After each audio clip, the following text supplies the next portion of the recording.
thank you. So as you can see, the topic is bringing the E in Analytics CoE. Just one small definition that I want to kind of say upfront, and then we can go ahead and talk about other things. So by CoE here we primarily mean like an analytics function, a standalone function within an organization, right? So it can take many different forms, but think of it this way, right? An analytics function. So I know we have a tough task. This time of the day is kind of not very easy. Some of you might have had a late lunch and kind of is ready to get into a slumber. So we thought that we will we'll try and wake you guys up a little bit. We'll put a few points which may be a bit controversial. I don't know if all of you would like that. So I thought that while I put a practitioner hat and kind of talk about the theory, I have Felipe with me, who have been building a very high functional, successful CoE, I would say, kind of for the last little more than a year or about a year. So he can talk about the real experiences, right? So he will, kind of hopefully support me saying that, yes, that works. So that was the whole idea. Before I start, so what do you think bring the E in the Analytics CoE, what does that E stands for? Okay, anything else? Well, E in CoE is excellence, that's what Before achieving excellence, there's another word for execution. Okay. Energy. Wow, that's nice. Energy is a good one. Yeah. Okay. Let's save for the last. Yes. Let's see. Kind of good that those points came out, because I think we'll see some of them coming up. So what we are going to do, we are going to talk about 5 things. I know people are generally used to talking about 3 things. In most cases. So we thought that we'll have 2 extra, right? I mean, I hope you won't mind. Kind of getting 2 extra, out of 3. So I will talk about 5 things that at least we believe should be a very important constituent of a high-functioning CoE to bring the E back to CoE. Now, what is that E that we'll see? Okay? Any guess what MOT means? I mean, BOT, I think all of you are probably familiar in this room. But what does MOT or MOT stands for? No one? Man in the bot? Okay. So what we mean here is moment of truth before bot. Very simply put, this is what. Okay. Thank you. Okay. So the point that we are trying to make here is, whenever kind of this analytics community, right? We all get very excited about data, about solving problems. Now, for a good CoE, it is very, very critical that we identify the demand, right? We identify the consumption points very clearly before we do anything of that sort. Might sound very obvious, but do not happen in many cases, right? So how do you do that? A right positioning is very, very important. For a CoE, the positioning across the organization is absolutely critical, to an extent that you sometimes have to think like a marketer as to what brand you are building. And I am sure Felipe will give us a few examples of how he's been doing. And most importantly, the last one, right? Once the work is done, you absolutely have to talk about it into many, many different parts of the organization, right? So that success gets built and you get more demand. So figuring that out before you kind of do, and the bot stands for the analytics that you do. So it's very, very important. Felipe, do you want to talk about your kind of experience? Yeah. So first of all, thank you for inviting me. I loved the discussion before. I wanted to join the discussion because there are a lot to say. And every time I see you guys speaking about analytics in India, I am proud to be here today, because I think this will be the hub of analytics in the world, right? So everyone who is here in this room is part of making history, global history, right, in analytics. So let me share a little bit of my experience building a high-performance team, right, Center of Excellence. Regarding this point, I think the first thing we did, we focused on few capabilities for the company that probably will bring a big impact before trying to solve all the company's problems, right? So we decided to focus on pricing conjoints and promotion optimization studies. And after that, after we showed the big impact that this could bring to the company, everything came afterwards. We have forecasting capabilities, we have marketing analytics capabilities, HR analytics, but you need to start with a focus, right? put 1, 2, 3 your capabilities as a deliverable for the next 6 to 1 year and show the impact to the company. That is critical for your success as a center of excellence. Great. So I'll go on to the other points, and for those, I was just seeing a couple of the other talks and looking at all the topics. I was just telling somebody that, we are not going to talk about any of the cool stuff. We are not talking about the AI and the MLs of the world, but I think we are going to talk about things which ultimately make that cool things hot, right? And because I think somebody in the panel was saying that it all depends on the delta that it creates in the business. So this is very important, that how you set up the function, so that it creates that impact. So let's see, what's the second one? Like it? Any fans? Okay, so what we mean is, you should understand it's not that complex. 3 things, right? Here I go back to 3. Though I said 5, but I'm again going back to 3. So 3 things. You need one sponsor. Very, very important. There are many of these functions that get set up almost like a fruit basket, right? I mean, function A, marketing, has 3 people working here. Supply chain has 5 people working here. Merchandising has 10 people working here, right? You create a fruit basket. It's not a COE, and it's a, kind of a thing for a failure. So at the beginning, when you start, it is very, very important that you have a clear sponsor. Second thing, very important, you have a leader for the COE, right? There is important that somebody is constantly vested, thinking about the success of the COE, what investment needs to make, to happen, what practices to do, what not to do. So it's very, very important you do that. And then, as I said, right, you work as a team. It's not a collection of multiple different functions, because I know a lot of people ask this question, right? Do you have one coherent team? Do you have, functions represented? Yes, absolutely, you will work for different functions, but as a COE, think of it as a company inside the company, as a mini company, right? And that's where the team comes in. Similarly, I'll ask Felipe to help us understand how they did it, kind of on this front. Yeah, our case was pretty similar. I think in a lot of conversations that I'm having about building center of excellence in India and anywhere in the world, people ask me if they should have sponsorship of the entire company, right?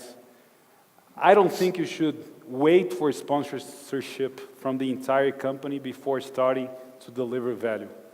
Find one sponsor, right? In our case, was the chief sales officer who believed in creating a high-performance team to solve the most complex challenges through analytics. We focus on these problems, and afterwards, everyone will come.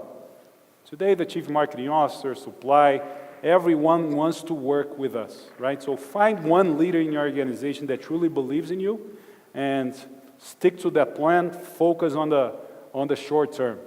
So this is the picture of our CEO, Brito. Nice picture, Shai. He came to India to visit us, and it was a very important buy-in the entire company, that people understood what we were doing, how impactful we could be for the company. It's very important to have one leader, right? If you have a lot of owners, probably you will not focus on the same objective, right? So focus on one dream, always big dream big, right? I think one of the things that we say a lot is that the amount of energy you spend to dream big or dream small is the same, right? So why don't dream big? So I dream to become a reference in analytics in the world. No matter which industry, we want to become a reference in analytics in the world, and we will be. And one team, right? One team, one dream. That's what our biggest principle in the company.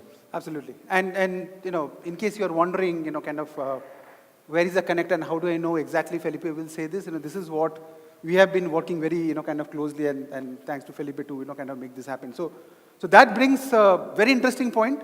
I think even the last discussion, this is even more relevant, the last panel that was being talked about.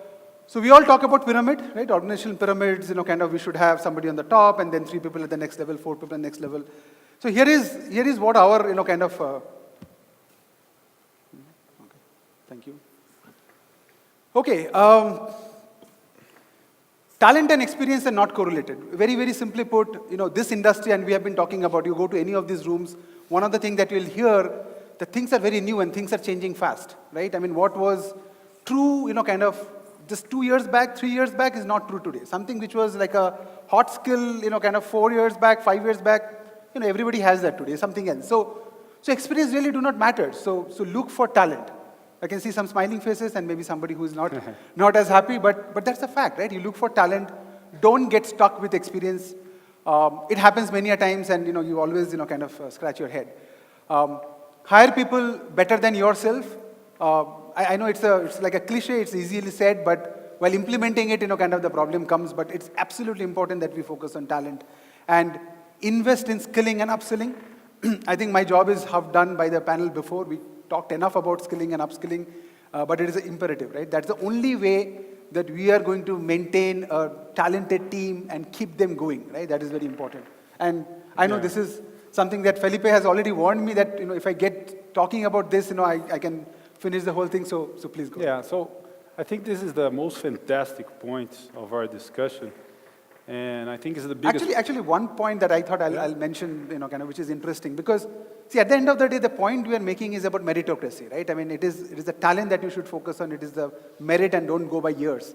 And in fact, I know Felipe won't say that for himself. I think he is a great example, kind of, for that as a role that he's playing.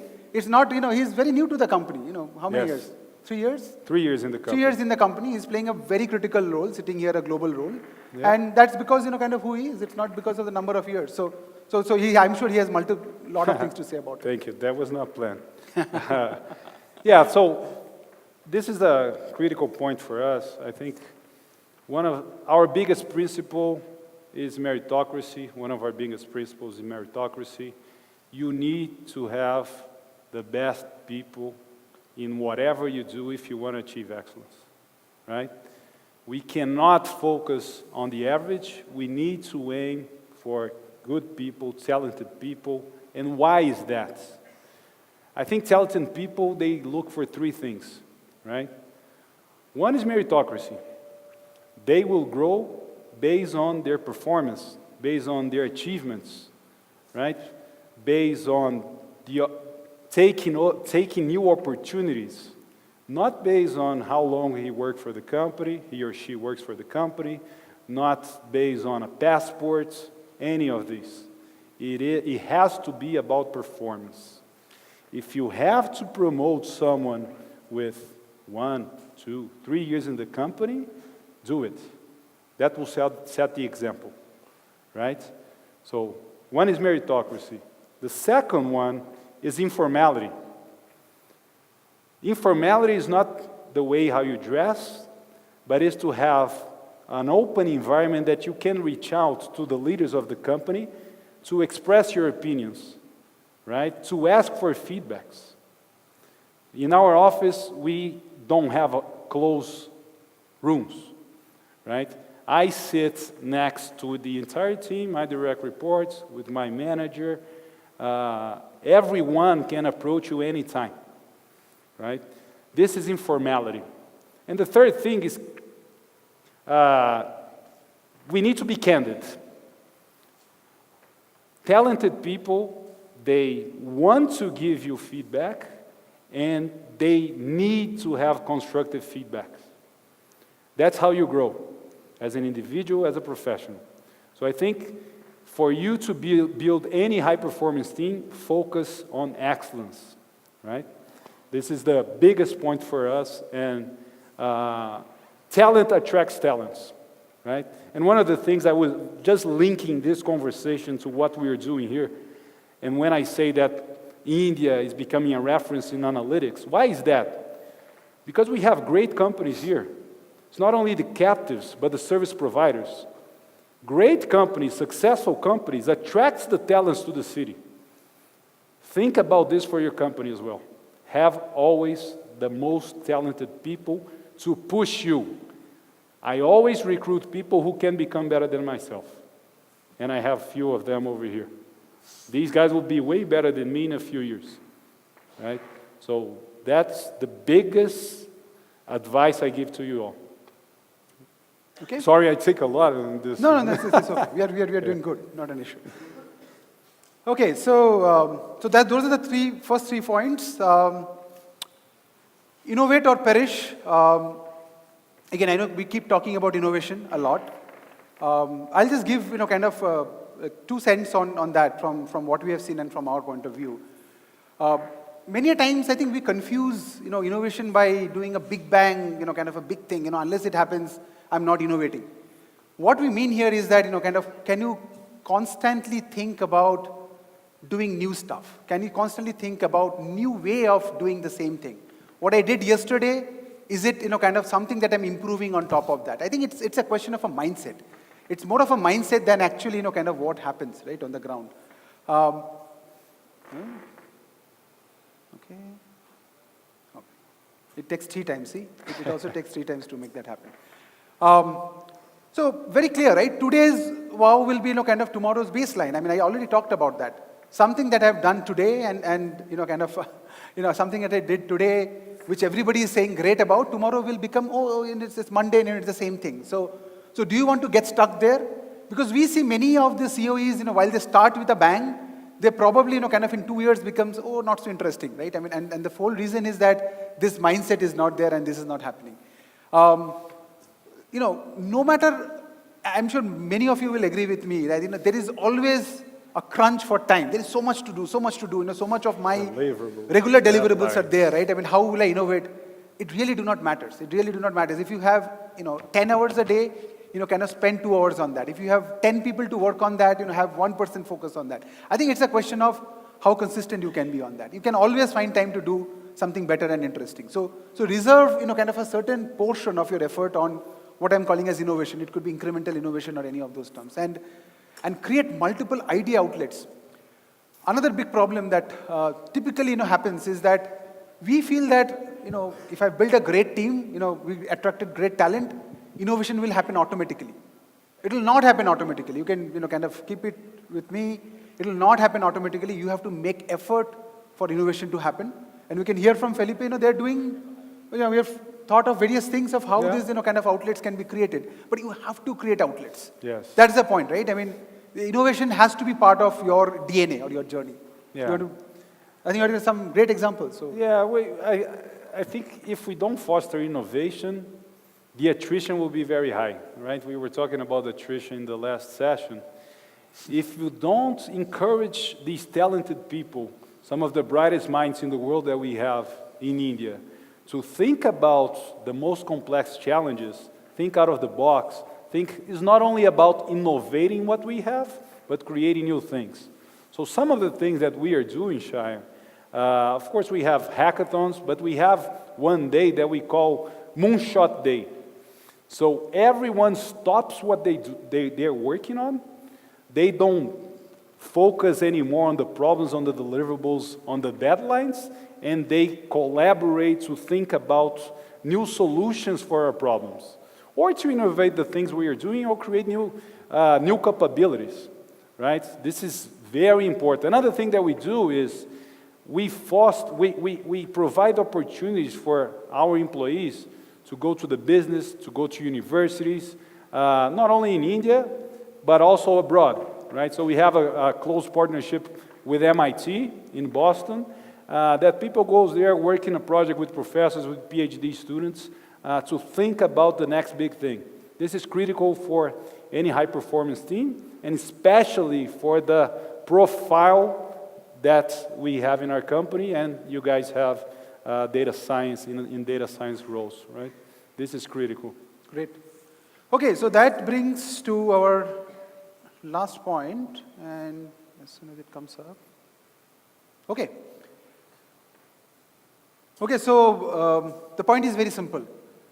Organizations, when they kind of create, and particularly an analytics unit, it is always about, kind of data is important. I have to kind of focus inside. So everything typically is very inward focused, right? When you form the COEs, whether it be in the global headquarters, whether it be an extended team, be it a COE in India, any other parts of the globe, the focus is always that, look, this is my own in-house capability.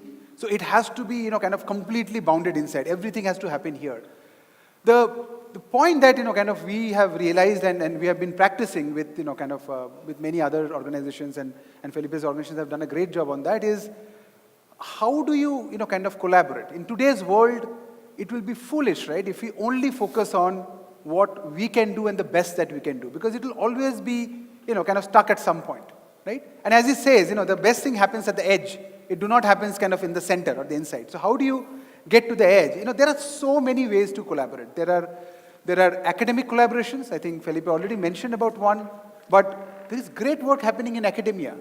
Why do we need to, kind of reinvent the wheel? Why can't we, kind of learn from them, bring the solution and put it inside? There is a lot of opportunities there. Startups. I know many of these COEs as today started, kind of leveraging them.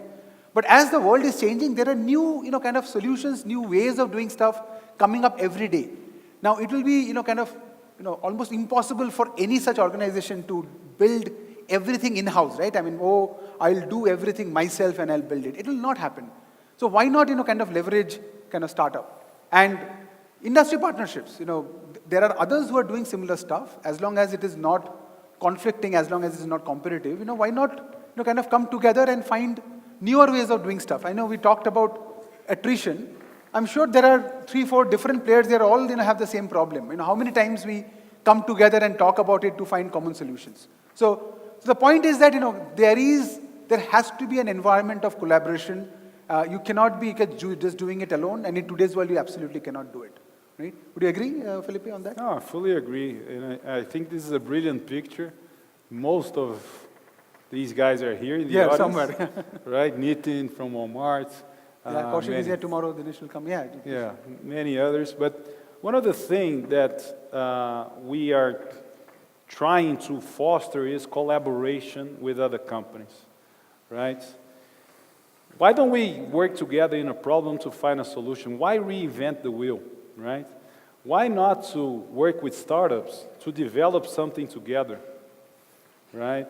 Why not work with universities to find the newest technology, right? So, as I said before, we have a partnership with MIT, but we are visiting a lot of universities here, and I heard from some very interesting topics, so please reach out to me. I would love to give you some challenges for your students, right? To create some kind of a partnership. And for me, it's critical. The partnerships that we're having with these guys here, we're not reinventing the wheel. We're inviting people to our office to share what they are doing.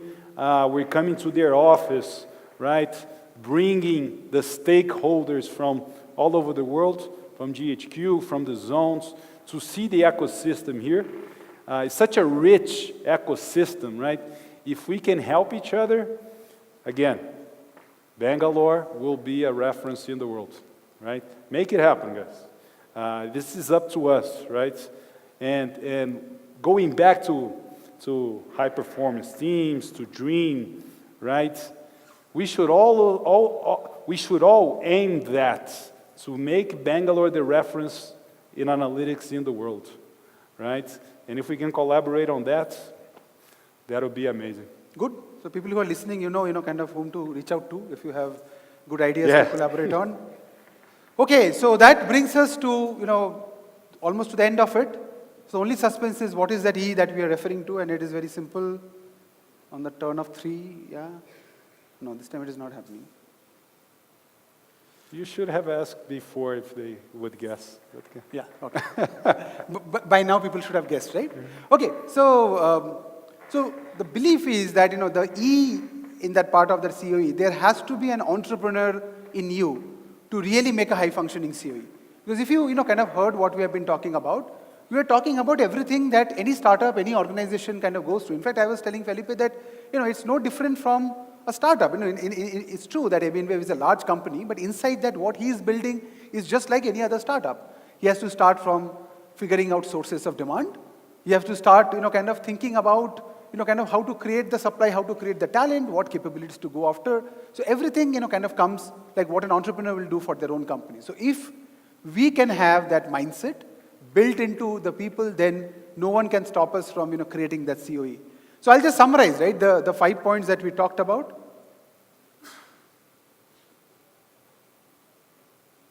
Go. No? Okay, so I don't know if you... No, I'm not going back. Next. So there is, should have a, okay, so, no, I mean, I don't need that. I mean, if you Not remember. before the bot. Okay. There you go. Right, so the first one that we talked about is mod before bot. I think it's important for any of you who are part of a COE to go back and reflect. Is the demand, kind of in place? Have you, kind of focused enough, created that pipeline, and then started working on the problems? That alignment will only make the COE successful, right? Because that will ensure that the work that is done will get implemented and business impact will get created. Very important. We talked about the sponsor and the leader part. We have to have a sponsor both ways, right? You have to have, even if you have one sponsor, you should go ahead. I think that's what Felipe was talking about. And it's important to have a sponsor and not like a fruit basket where everybody is sitting together. And there's a leader who needs to kind of bind it together. So it's very important from an organizational standpoint. The pyramid we talked about, kind of meritocracy, and meritocracy, right? You have to focus on talent. You have to focus on the people and not the number of years. I have seen people, start looking at the CV and see number of years into it. Innovation, again, don't kind of always, kind of gun for the big thing to happen.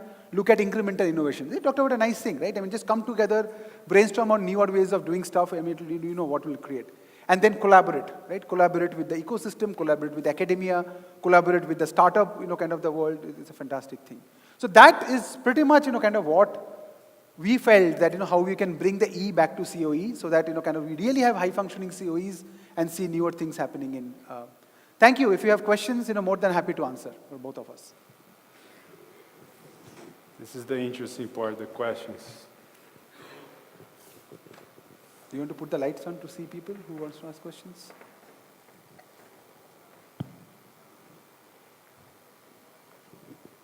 Hi, this is Muthu from Hindustan Coca-Cola Beverages. So I'm part of the Analytics CoE at Hindustan Coca-Cola. So very relevant discussion here right now. So I was waiting for the last point that you made, and the lonely guys finished last, and the kind of startup ecosystem that we have right now. Many of the problems that we want to solve are already solved outside, right? And we have models like pay for outcome and stuff like that. You can quickly pick up the solution and implement it rather than build it in-house. So how do you decide what problems you solve in-house, what problems you actually get help of teams outside, startups outside? It's like a make or buy kind of a decision, right? So how do you decide that? Okay. Want to start? Take a shot? Yeah, I want to start. Actually, that is a great topic for, actually when we were initially thinking of the topic, we are in fact thinking of that as a topic, kind of what you do in-house and what you buy from outside, right? This buy and build question is eternal, and we are saying that there is a mix. There are essentially two things. There is context and there is content at the end of the day, right? The belief is that a lot of work, and in analytics in particular, in the last meeting we talked about domain and other things. I think more than domain, I'll say it needs context, right? A lot of work needs solid context. In their case, which country, what has been the history, what has been the pricing, changes so far. So that context, wherever it is heavy, right, it makes absolute sense for you to continue to build that, because there the context becomes supreme. There are places where, kind of content becomes supreme and context is very light, right? You want to create a new, kind of an NLP solution or something which is on video. You first want to create a prototype solution.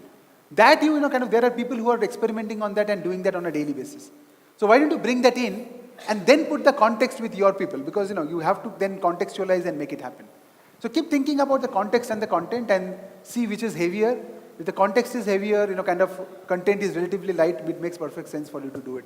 But if the content is very high and context is not as critical, which also happens in some of the cases, you absolutely should look for solutions outside. That's my point of view. I don't know if you... Yeah, I agree, but I think it also depends on the profile of people that you have in your teams, right? That will vary from company to company, but I agree with your points as well. What I believe that, is this, we're done or No. still have 5 minutes? But yeah, I fully agree with your points, but it will depend on the people that you have, right? Okay. Thank you. Thanks for the question.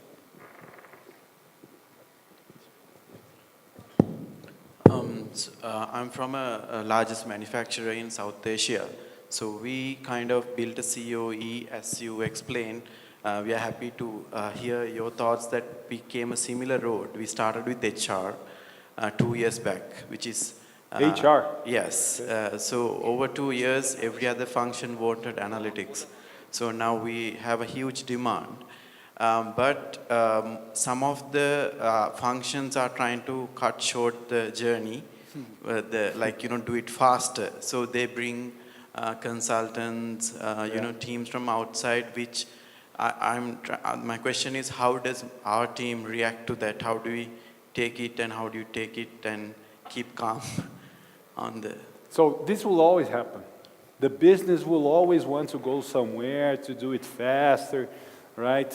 Even if it's more expensive. They say, no, but they're going to do it. They're going to deliver in 3-4 months. But one of the things that we say in our company is that there's no bigger competitive advantage than people, right? If we have the best people in our company who can develop these capabilities and show the value to the company, the business will believe in everything that you're building. So, but sometimes you cannot say no to the business. No, don't go, because we're going to develop everything from here. Let them do it, right?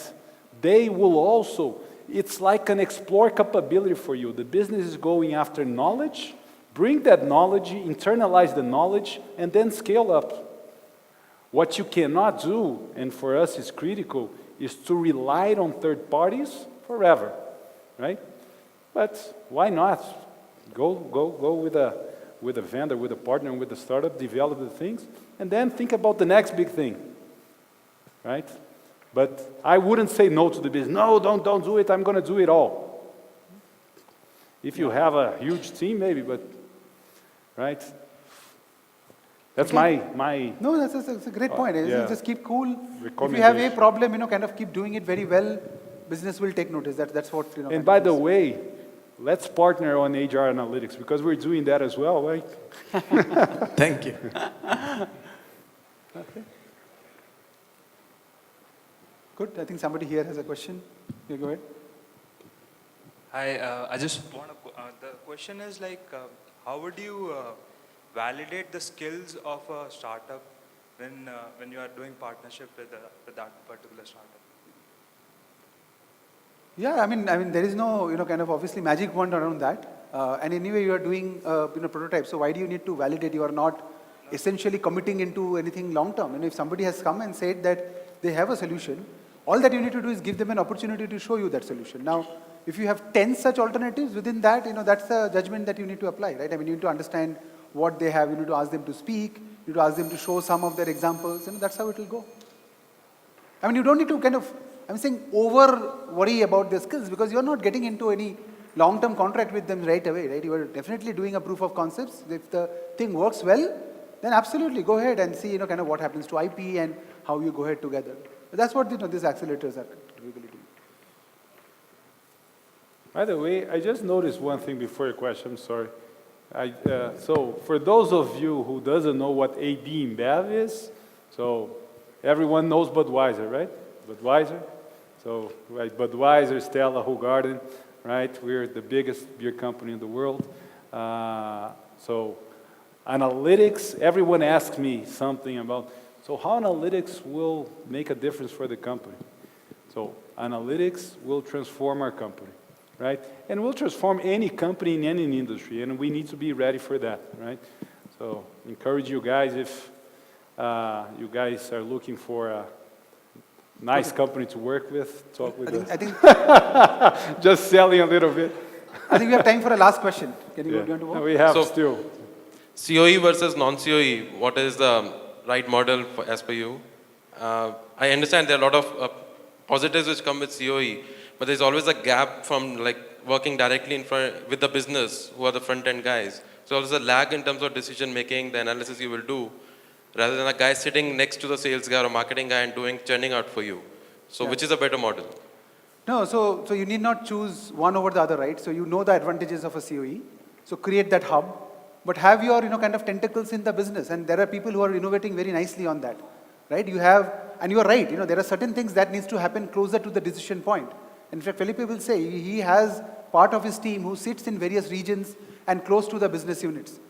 So that's absolutely, kind of fine. You don't need to break the COE structure to do that. COEs can absolutely have tentacles inside the business functions and you know, kind of play a very critical role. Yeah, I agree. I think, are we done? Okay. Yeah, you have- So sorry we ran out of time, but we will be around here. We have Shine and I the entire day, some senior managers here. We'll love to share a little bit more about our challenges. Thank you very much. Thank you. Thanks a lot. Thank you.